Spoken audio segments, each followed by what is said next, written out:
All right, ladies and gentlemen, time for parallel lines and special angles. With parallel lines, there's five special, whenever you have a parallel line crossed by a transversal, you create five special types of angles, okay?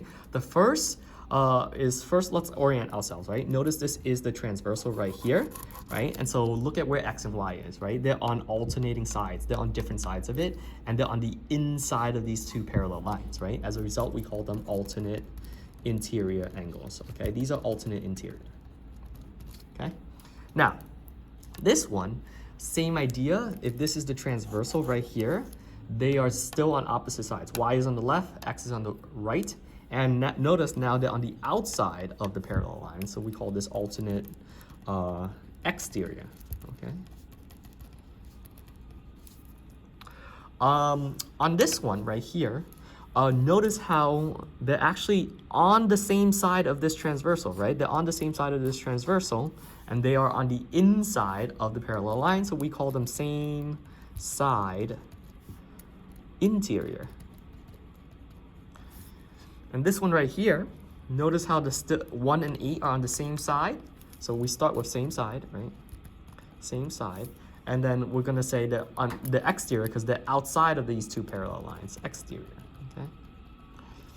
And finally down here, this is an acute angle and this is an acute angle. Notice how they're matching? Because they're matching, they're called corresponding, okay? They're on the same side and this interior, exterior, so they're corresponding, they're matching, okay?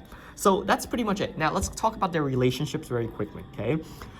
If it starts with an S, you know it has to be supplementary, okay? So for example, that means that X plus Y is gonna be equal to 180 degrees, okay? So S means supplementary, and supplementary means it's gonna add up to 180 degrees, okay?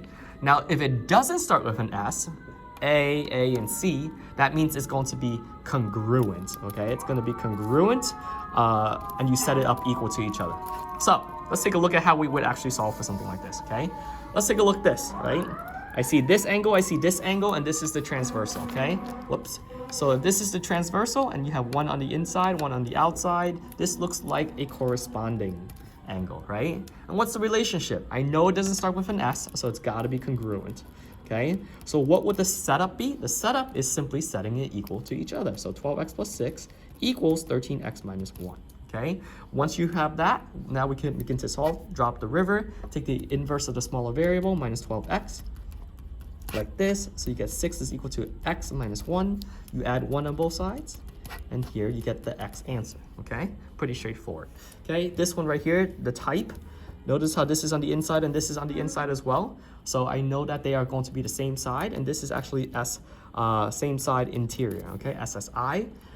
The relationship has got to be supplementary because it starts with an S. And so the setup is going to be 9x plus 11 plus 7 plus 9x is equal to 180. Okay, that is the setup. So let's quickly add this up. 18x plus 18 is equal to 180 degrees. Subtract 18 on both sides.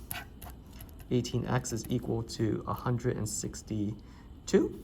And then if I divide by 18 on both sides, I'm going to get x is equal to 9, I believe. What is it, 172? 100 and,